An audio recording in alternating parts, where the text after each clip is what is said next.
Oke, Assalamualaikum warahmatullahi wabarakatuh. Tetap semangat ya.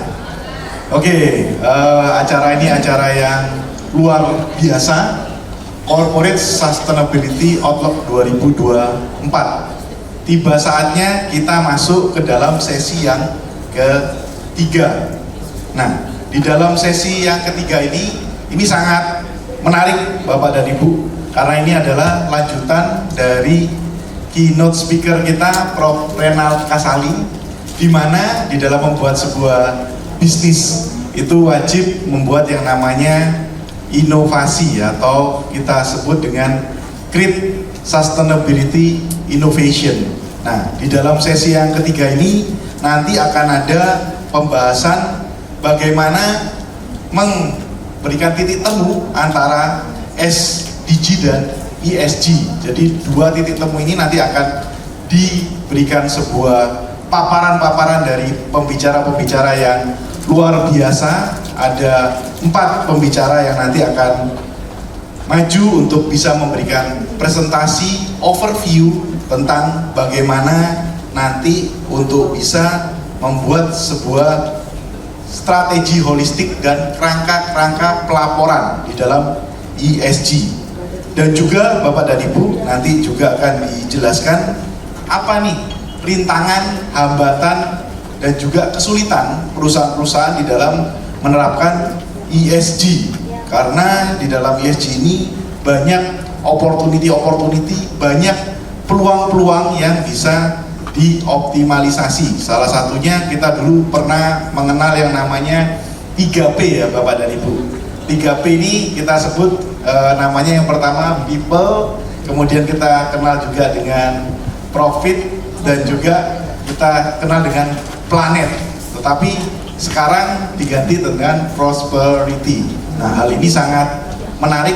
Kenapa Bapak dan Ibu? Dengan adanya ESG akan meningkatkan value dari sebuah perusahaan. Perusahaan akan menjadi sebuah perusahaan yang benar-benar nanti akan bisa lead, dan juga kita melihat iklim yang kita alamin sekarang ini benar-benar perlu yang namanya tidak hanya dari regulasi aja, tapi kesadaran dari setiap stakeholder untuk bisa menjaga yang tadi disampaikan Bu Tiar untuk anak cucu kita ke depan. Oke, tanpa berlama-lama lagi kita akan panggil narasumber kita yang luar biasa. Beliau adalah Head of Index and ESG Business Development Unit of Indonesia Stock Exchange. Beliau adalah Bapak Roni Sunianto Jojo Martono. Ya, dipersilakan Pak Roni.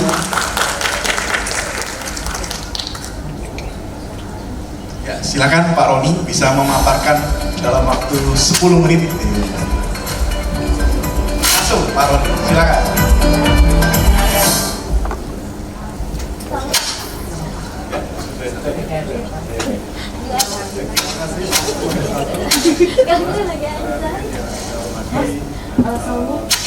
Terima kasih kepada Hasan Budaya Indonesia sudah mengundang kami dari Usaha Indonesia untuk sedikit sharing ya, dan menyampaikan mengenai usaha upaya atau yang saja kalau berusaha efek dalam mempromosikan terkait dengan sustainable investment di Indonesia capital market. Itu boleh next ya. Jadi memang tren ESG ini ya, karena memang topik yang sangat sering dibahas. Mulai kemarin kita ada 4 event ESG, minggu ini tiap hari ada event ESG. Jadi kayaknya topik ini tiap hari dibahas gitu ya.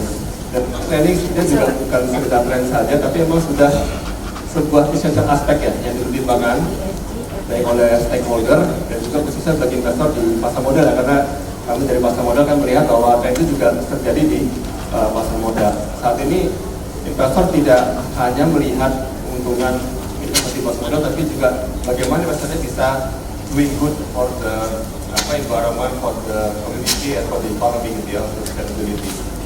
Nah, tentunya dengan tren ini berusaha ya, dan juga dengan stakeholder dan juga dari pasar modal, kita ingin mendukung dan juga berupaya untuk berkomitmen ya, bagaimana kita bisa mewujudkan ekosistem investasi berbasis sustainability di pasar modal Indonesia. Kita punya beberapa inisiatif baik dari market development, regulation, dan juga dari infrastruktur yang kita bangun di pasar modal, karena itu juga salah satu komponen yang sangat penting yang perlu kita sediakan untuk membuat sebuah ekosistem berbasis ESG atau sustainability di pasar modal Indonesia. Mungkin boleh next. Nah, kita lihat juga nih, ini adalah key figures of ESG development in the Indonesian capital market. Jadi mungkin kita bisa melihat tren dari growth of ESG passive funds ya. Jadi passive funds ini merupakan portofolio investasi seperti reksadana ataupun ETF yang dia mengacu ke sebuah indeks saham yang bertema ESG ya. Kita sekarang punya 5 ESG thematic index di Bapak Ibu pernah dengar Nikah Hati dan juga ESG Leaders Index. Nah, itu merupakan indeks yang kita sediakan untuk memberikan alternatif investasi bagi investor ataupun investasi di pasar modal untuk bisa mengedepankan investasi mereka dengan mengintegrasikan aspek ESG. Nah, kita lihat perkembangan dari tahun 2015 tahun 2003 ya. Di tahun 2015 kemarin kita ada satu produk kalau nggak salah itu menggunakan Nikah Hati Index, karena itu merupakan indeks ESG utama yang ada di pasar modal. Itu sekitar di angka 38 miliar kalau nggak salah dari sisi value-nya dan pengolahannya. Dan di tahun 2024 bulan Juli kemarin kita ada 23 produk dengan digunakan dana pengolahan sebesar 7 triliun. Jadi trennya memang cukup signifikan pertumbuhannya dari 2015 ke 2024. Nah, ini produknya ada 23 produk, baik itu ETF ataupun reksadana dari 15 investasi. Dan sebenarnya tren ini juga kami lihat potensi kedepannya masih cukup luas ya. Kalau kita lihat memang dari PRI Story Growth ya, Indonesia ya dari tahun 2009 sampai 2024 itu kita lihat di website PRI siapa saja sih sudah signatory PRI itu ada satu asset owner, juga ada 3 manager. Jadi kemungkinan kedepannya masih bisa lebih banyak lagi nih upaya-upaya dari masing-masing untuk bisa mengekspresikan aspek ESG di pasar modal. Kita juga melihat dari growth pendanaan di sisi fixed income ya, pendanaan oleh perusahaan yang ingin mengintegrasikan inisiatif ke transisi ke sustainability, misalkan gitu ya untuk renewable energy gitu ya, mendukung climate transition. Dari total jumlah bond ya yang sudah tercatat di bursa itu ada green bond, social bond dan juga sustainability bond. Itu di tahun 2018 kita hanya ada satu sekitar 250 miliar. Tahun 2024 baru saja ini angkanya per Juli itu di angka 16 emisi atau 16 issuance obligasi ya. Jadi memang paling banyak masih green bond karena baru saja di remisi peraturan OJK yang bisa menerbitkan selain green bond yang sosial ataupun sustainability bond. Kalau dari sisi ESG rating itu juga kita bisa menyimpulkan bahwa secara average year on year 2020 sampai 2024 yang per Juni itu angkanya semakin membaik ya. Kita bersama dengan Sustainalytics, jadi bukan bursa yang menilai tapi kita bersama dengan pihak ketiga dengan Sustainalytics ratingnya. Nah, kita di bursa juga memiliki tadi ya ESG indexes ya. Mungkin boleh nextnya. Gimana Mbak? Slide. Nah, ini mungkin sedikit aja kita punya 5 ESG index ya yang bisa menjadikan panduan atau mungkin acuan bagi investor untuk bisa berinvestasi yang mungkin lebih ke saham-saham yang aspek ESG-nya bagus gitu ya. Jadi kita ada di 5 indeks ESG Leaders, Nikah Hati, ESG Sector Leaders IDX Hati, 40-45 Indonesia dan juga LP45 Low Carbon Leader. Nah, ini semua ini masuk dalam tematik ESG tapi memang tujuannya berbeda-beda gitu ya. Kalau yang ESG Leaders dia merupakan kumpulan dari saham-saham di bursa efek yang memang dia memiliki nilai ESG terbaik itu dimasukkan dalam sebuah indeks. Kalau yang Nikah Hati dia mengutamakan saham-saham yang secara kualitas ESG bagus dan juga dia eksklut perusahaan-perusahaan yang mungkin seperti tobacco, alkohol, weaponry. Jadi memang perusahaan berbeda. Jadi kalau ESG Leaders dia best in class, Nikah Hati dia exclusionary atau exclusionary. Nah, ini kelima indeks ini merupakan cara bisa mempromosikan investasi berbasis ESG atau sustainability di pasar modal kita. Jadi karena kan investor tidak bisa langsung lintas ke indeksnya, jadi harus ada manajemen investasi yang membuat produk investasi yang seperti reksadana ataupun ETF lalu bisa digunakan oleh investor untuk investasi ataupun investor juga bisa replicate gitu ya indeksnya, dia bisa bikin portofolio sesuai dengan indeks yang dikendaki gitu dari 5 indeks ini. Ini boleh nih. Nah, kalau lihat dari segi performance ya, ini cukup menarik juga. Jadi dari ini yearly price return dari indeks-indeks yang kita punya untuk ESG.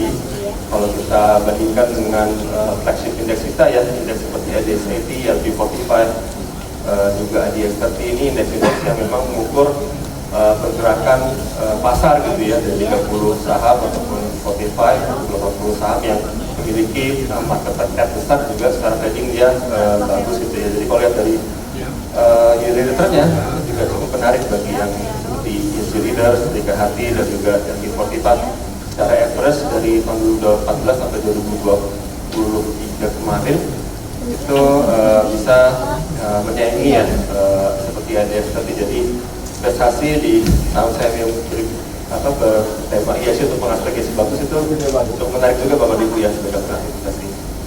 Next ya. Ya tentunya dengan adanya tren ESG tadi dan juga adanya regulasi dari OJK ya bagi perusahaan-perusahaan tercatat di bursa untuk menyampaikan laporan sustainability reporting dan juga adanya insentif dekarbonisasi dan net zero dari pemerintah, ini menjadi dorongan juga bagi perusahaan catat di bursa efek untuk memulai decarbonisation journey-nya perusahaan itu ya. Nah, tentu di bursa kami mendukung upaya ini, kami melakukan beberapa inisiatif mulai dari workshop dan juga socialization kepada perusahaan catat, ESG core matrix, ESG score.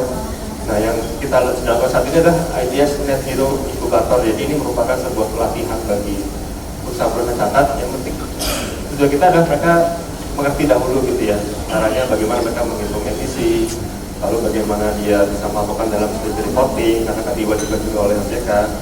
Nah, lalu kemudian bagaimana perusahaan juga bisa men-setting net zero targetnya gitu ya, pencapaian untuk menurunkan emisinya. Kemudian tentunya dengan insentif dari perusahaan tentunya membutuhkan pendanaan ya, ini bisa juga masuk ke green investment dari green responsible bond ataupun program investasi lainnya gitu ya. Tentunya dengan ada carbon trading yang baru launching di September kemarin juga menjadi katalis agar menjadi bagian dari 30% perusahaan catat di pasar modal Indonesia. Next-nya. Kemudian untuk yang tadi sisi dari regulasi OJK untuk green bond, tentunya dari sisi OJK dan bursa juga mendorong pendanaan melalui fixed instrumen gitu ya, fixed income instrumen. Untuk dalam peraturan ini memang di tahun 2017 OJK baru meregulasi untuk yang green bond saja, tapi di tahun 2023 sudah ada penyesuaian dan revisi ya, agar tidak hanya green bond tapi juga termasuk instrumen lainnya seperti social bond, sukuk, sustainable bond, sustainable bond, wakaf sukuk juga ada gitu ya. Tapi tidak di situ, dari OJK dan bursa kami juga memberikan insentif dalam bentuk potongan listing fee ya untuk obligasi yang berwawasan lingkungan ataupun berwawasan sosial dibandingkan dengan obligasi konvensional yang kata di bursa. Next ya. Mungkin next saja kali. Nah, jadi secara holistik ya, itu bursa sangat komitmen dan berupaya untuk ikut serta dalam mengembangkan ekosistem berbasis ekosistem investasi berbasis ESG di pasar modal Indonesia. Itu kita punya banyak, ini saya juga akan menjelaskan satu-satu, tapi tadi ya kita terus mengupayakan dari sisi market development, regulation, dan juga infrastruktur. Kita partnership dengan beberapa lembaga global rating provider untuk menyediakan rating ESG di pasar modal untuk catatan kita. Kita juga menyediakan ESG incubator untuk menyediakan asistensi dan technical expertise ke perusahaan untuk bisa menghitung dan memulai jurnal di kampus mereka. Kita juga bersama dengan ASEAN IC ya, itu Sustainability Ecosystem yang sedang kita bangun bersama dengan perusahaan di ASEAN. Kita juga sedang menerapkan ASEAN ESG Carbon Core Matrix yang ini akan menjadikan acuan dasar bagi perusahaan catat untuk menyampaikan laporan yang lebih detail ya terkait dengan ESG matrixnya, karena saat ini memang masih dalam bentuk PDF. Kita harapkan ke depannya itu bisa dalam bentuk elektronik dan bisa langsung dibawa datanya untuk bisa di-compare dengan perusahaan satu dengan perusahaan lainnya di bursa efek, dan juga tentunya bisa di-compare dengan performance perusahaan yang ada di luar Indonesia. Mungkin itu saja ya, tadi kata Mas Kubret dulu ya. Jadi memang tujuan dari promosi ini supaya kita bisa mendekatkan capital inflow untuk ESG investment di pasar modal Indonesia. Terima kasih Bapak Ibu semua. Ya. Ya, kita beri tepuk tangan buat Pak Roni, luar biasa paparannya bagaimana ESG ini bisa meng-create value sehingga bisa menaikkan ya Pak angka-angka di bursa.